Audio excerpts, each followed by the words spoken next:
Hello everyone, I feel kind of chatty today and I don't have anything to do a stream and talk with you all, so I decided to go over to my Tumblr inbox. It has 177 messages, unanswered messages. The oldest one is from April 21st, 2016. I really want to get better with answering questions, but I really want to get this over with before I commit again. So I'm gonna do these audio recordings of the questions. I think I'm gonna make them 5 minutes long, maybe 3, 4, I'm not sure, but I'm gonna ask as many as I can, and maybe all of them will be done by 2 or 3 videos or audios. I don't have any idea how these will work as a video, but for now let me just record this. Okay, the oldest. I absolutely love Daniel. He's so interesting. I hope you have time to sketch him one of these days. I really want to know what he does in his off hours. I guess he rereads patient files or something all night long. Well, I really hope you get to see more of Daniel in the story or out of the story. I imagine he enjoys, what are they called? Oh yeah, reality TV shows. He's weird like that. He likes watching weird things on TV, and in all honesty I don't think he rereads patient files. What he wrote, he just forgets all about it once it's done. Oh my god, I didn't realize you had a store where you sold the volumes. This makes me weak. Okay, I'm so happy I can have a physical book of my favorite manga. I can't even begin to explain how much this manga means to me. I've struggled with self-harm for years, and this manga helped me understand my issues more. Reading this had led me to some self-discovery, which has been crucial in my recovery. Thank you so much for all your hard work. I promise it doesn't go unappreciated. This is kind of personal and odd, but every time Black's self-harms, scars cut show, it helps me to be more comfortable with my own scars. My arms, like his, are absolutely covered in old scars that will most likely never fade. And seeing him walking around the house wearing tank tops is such a relief to me. Even though my scars are no longer a secret, I still have trouble feeling comfortable in my own skin. So thank you. Thank you, Black, and thank you, White, for always being there for Black. Those 2 messages are from the same sender, and thank you very much, for real.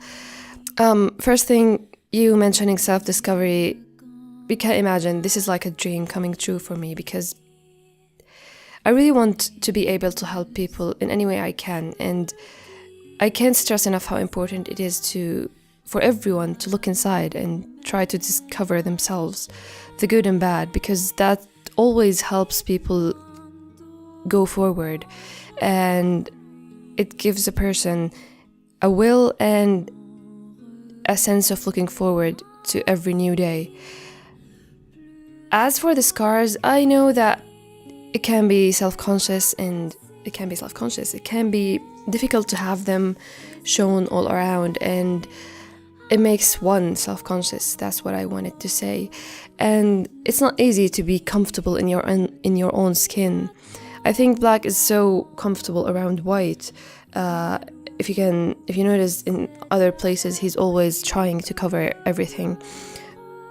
But yeah, it's very important, whether you have something visible on your skin or not, to be able to be comfortable being who you are.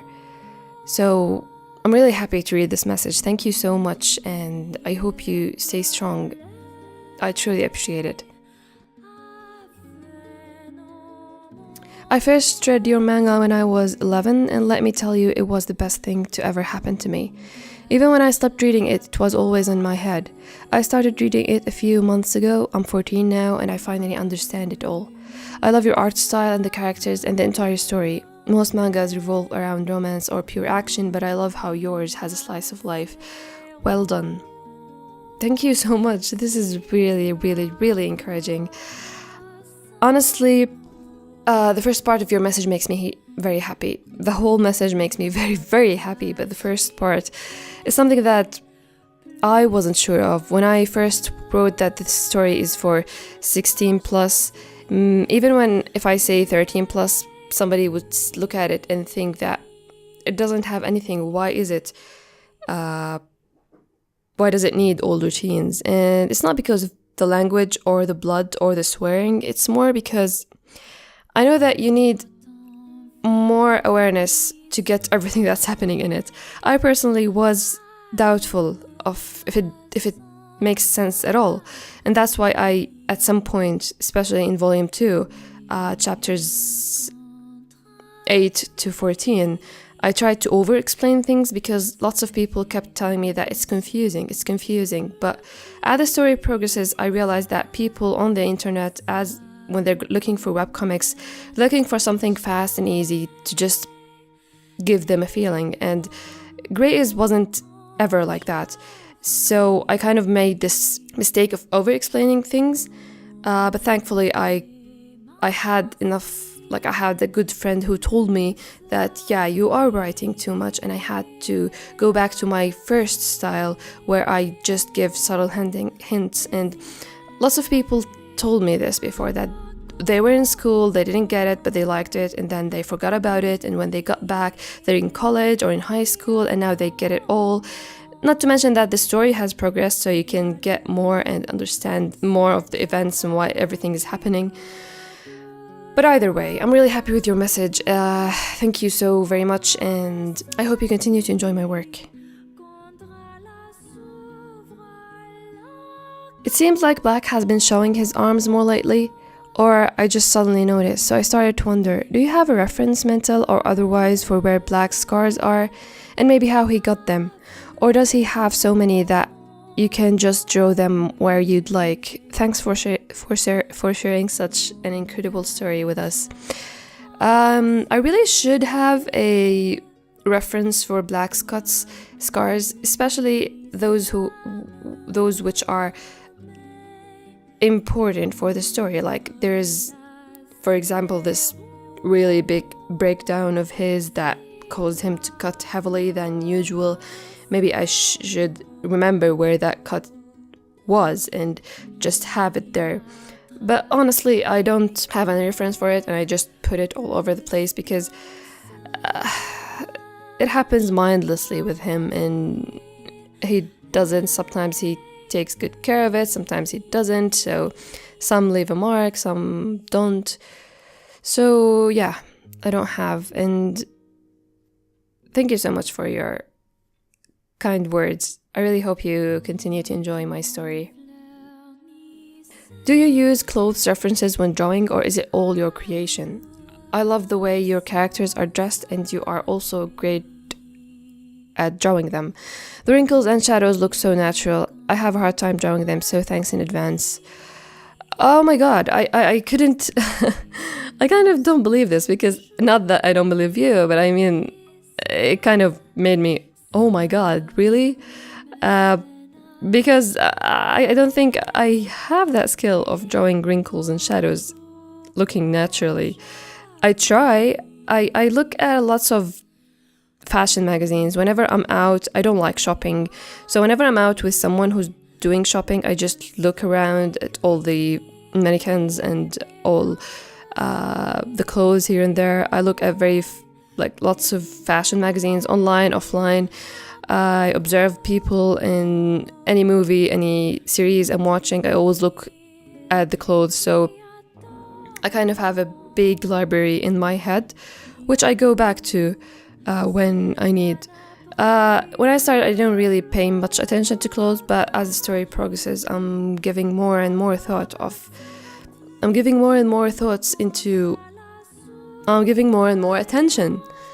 to what the characters are wearing, and I'm even doing sheets of what they're gonna wear in a chapter. I think it's giving more about the characters, and sometimes I just leave hints of the characters' feelings in their clothing. So yeah, it's something that developed over the years. Hey Dee, I wanted to say that I love Grey Is. I've been a fan of your work since 6 years ago when I first found out about Grey Is. I ran into one of your artworks called Peaceful Self, and ever since then you've inspired me to write my stories again. I quit writing, but after reading Grey Is, I ended up finding my passion for storytelling again. Thank you so much for sharing the wonderful story with us. I can truly say that Grey Is rediscovery and individual growth for me. Again, this people saying that it's making them think about themselves, making them discover things about themselves, their paths and their passions is my every dream and what I really would love to accomplish through my writing. I totally relate to your feeling. I love when, and it especially happened with me, when I always wanted to tell stories, but everything that I saw was the mainstream ones of romance or action, Naruto or magical girls and such. So until I watched 5 centimeters per second by Makoto Shinkai, and then I checked the manga book that he gave me when he came to Jordan for a workshop, which was one of his movies drawn by the mangaka Sahara Mizu.